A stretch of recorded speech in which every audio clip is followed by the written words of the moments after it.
All right, so there are 7 elements for a successful sales call. And we're talking about selling your services, SMMA, you have an agency, marketing agency, and um, you have a call with a potential customer or client. Okay? We're gonna get right into it. The first thing you need to cover, or you need to go through, or to touch upon, is small talk. Okay? Now, this should last about 2 minutes, and the only objective of small talk is to show that you're a human too. Okay?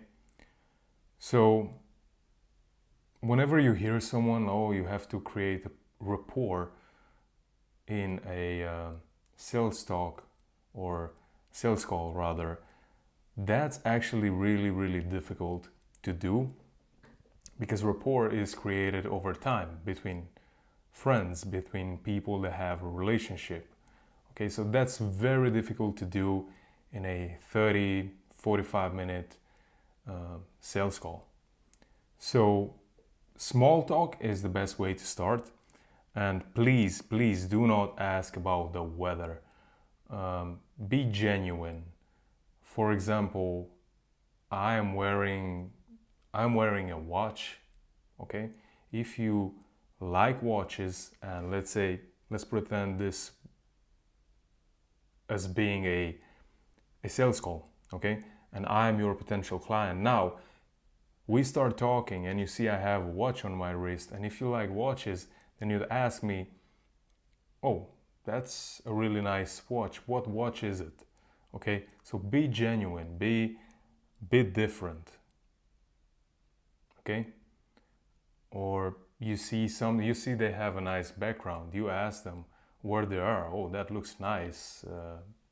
For example, if you see a mountain behind them or something like that. Okay, so that's it. It's just about 2 minutes, 1-2 questions, and you get straight into business. Done. We get into setting the agenda. Okay, and telling that you might make an offer at the end. You need to let your prospects know that. You need to let the people know that. Okay, and you need to have their agreement. Let them know what to expect. Again, it just takes about 2 minutes. You're setting the frame by doing this, and you also show that you control the call. You prove authority in this way. Okay, so by setting the agenda, I mean, you just tell them frankly what's going to happen. So you just tell them, hey, I'm gonna ask you a few questions. I'm gonna try to learn where you are, where you want to be, and what you think is stopping you from getting there, and see if I can help you. And at the end, if I think I could help you, I might make you an offer. Is that okay? So something along those lines. Okay? Number 3, it's the discovery. And this is by far the most important part. Okay? The discovery. And the longest as well, because in this part you are going to ask the prospect questions. Okay, again, what you need, basically the objective of the discovery, is to find out where they are right now, where they want to be, and why do they want to be there, and also what you think, or what they think rather, that is stopping them from getting there. It's basically honestly just trying to find out if you can help them and if you too are going to be a good fit. That's it. So this is the most important part, as opposed to objection handling. As you can see, we don't have objection handling here yet. That's in fact the last one, and honestly the least important one, but we're gonna touch upon that very soon. Okay, but the discovery is the most important part. Then we have transition. Okay, this again, it's about 2 minutes. It's not very long, but it's really important. It's really important. So what you're gonna say in transition is something along the lines of, I can break down the program for you. Or I would definitely have 2 free suggestions for you based on what you told me that you can implement that could get you closer to where you want to be. And then you can go ahead and ask them which route you would like to take. And usually they will say the last one, right? And that is why we put this one, the last one, because that is how humans work. You give them 2 options, and statistically talking, they would usually choose the last one. Granted, they are pretty similar, okay? So this is what you want them to choose, the last one, in order to get the two or three suggestions. And those 2 or 3 suggestions are actually the pitch, okay? So we get very nicely into the pitch, and before you pitch them, you should say something like, whether you work with me or not, this is what I think you should do. Because that kind of puts them at ease, okay? This is a suggestion.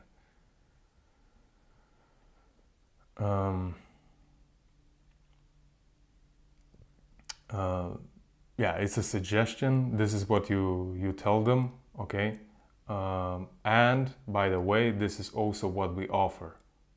You know, this is also what we offer. This is what you should do. These are the things. You can say these in the transition as well. I mean, this is just the structure. You can say, hey, they're gonna choose, yeah, well, give me the suggestions you have for me. And you say, hey, okay, we have this 1, 2, 3. And then in the pitch you say, okay, do you want to know how we can help you out with that? Because I think we can be a good fit and we can actually help you out with that. And then this is about 5 minutes, okay? And what you have to do, you basically just take the previous 3 suggestions you gave, okay? And you give them a specific name, just so that you make them more unique. They're pretty much the same. So for example, you offer Google Ads. There's lots of agencies that are offering Google Ads, but just give it a specific name to what you do. For example, the efficient Google Ads strategy, you know? Something along those lines. Just make it more unique. Because then, thing is, they will only find this, or they can only get this efficient Google Ads strategy from you. And then we have the close. And this is about 3 minutes. 2 or 3 minutes. And the main thing here is you drop the price in normal voice. So you don't say something like, so let's say your service cost $2,000. You don't say, well, our service is pretty expensive. It's $2,000. You would just say it in normal voice. It is $2,000. Or the investment. I wouldn't even use words as cost, because cost has a negative connotation.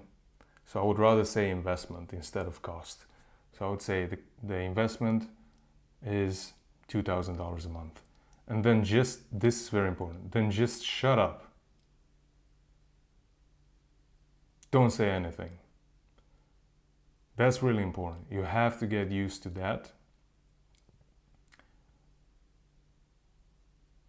You have to let the other person say the first word. Drop the price and shut up, because most likely than not, the person is just, thinking about whether he can afford it, what other investments or costs he or she might have in the near future, whether he or she can pay this every month. Let them think. Don't give them an easy way out, okay? Just let them think and let them let them talk first, okay? And number 7, objection handling. And this is the one that you should focus the least on. Why? Because if you do all the rest of the things right, so if you do some small talk at the beginning, you're setting the agenda, tell them that you're going to make an offer at the end, which, by the way, this is called pre-framing the call. So you're setting the agenda, you're pre-framing the call, you're doing the discovery right. Also, when you're doing the discovery, please take notes, and I would recommend having a piece of paper or like a notebook and a pen that also shows you're interested, and then it's also very beneficial for you because you can go back to those notes, and when you're pitching or when you're giving the suggestions, you can do it based on what they said. Okay, so it's very powerful. So you're doing the discovery right, you're doing the transition right, and then you're pitching and you're closing. Honestly, if you would be doing everything perfect, then you might not even have objections. But that's in a perfect world. The thing is, with the objections, you also have to see if they are really an objection. Okay? If they are really an objection. Because if they say, for example, hey, right now we have this website, right? But we're transitioning everything over to the other website that we're currently building, and everything is in kind of like transition mode. If they pose this as a problem, then that's not an objection. It's more of a logistical problem. Okay, so you should know the difference between objections. An objection would be, let me think about it. Okay. By the way, I should go more in depth with this, but this will take very long, and I wanted to just make it short, give you those 7 steps. Maybe I'm gonna break them down in separate videos, but in order to avoid this main objection, which is, let me think about it, at the beginning of the call or throughout the call, you should say, hey, in case this makes sense for you, makes sense for me, makes sense for both of us to work together, I would like you, at the end, if I make you an offer, to stick to either a yes or a no. Okay? And this way, when they hit you with, let me think about it, you can say, okay, well, remember, previously in the call, you agreed that you will stick to a yes or no. So can we do that? So it's easy. Most people want to avoid saying no, so they'll just hit you with, let me think about it. Okay? Or you can also say, hey, I'm wondering what changed since now you want to think about, what do you want to think about? All of the information. So I'm your only source of information right now. And we think that we need more time to make decisions, but we actually need more information to make decisions. So I'm the only source of information for you. So please let me know what are your concerns. What is it that you want more clarification on? And, then they'll tell you, well, okay, I don't think this will work for me. And, they'll give you kind of like real reasons. Or if they say, for example, another very common objection, which you should avoid in the discovery phase, is, well, I need to talk to my partner. But in the discovery phase, or to a spouse, if it's B2C, but now we're talking B2B, so let me talk to my partner. But in the discovery phase, you should ask, are you the only one who can pull the trigger on this one? Who can say yes or no to me? Or so you'll need to go with this to someone else too. Someone else needs to make the decision with you as well. Or you need to take the decision before you talk to someone else. Because in that case, you would want both decision makers on the call with you. Okay, so best way would be to maybe reschedule the call altogether, because you want both decision makers. So that's why I'm saying, if you do a good discovery, if you're good at discovery, then you shouldn't have that many objections. And that's the part you should focus the least on, and discovery is the part where you should focus most on.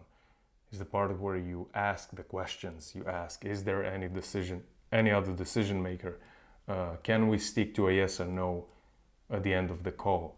All those things, just so you avoid objections at the end. I hope this video was packed with information for you. If you have any other questions, leave them down in the comment section, and yeah, in exchange for this, like the video, consider subscribing, and see you in the next one.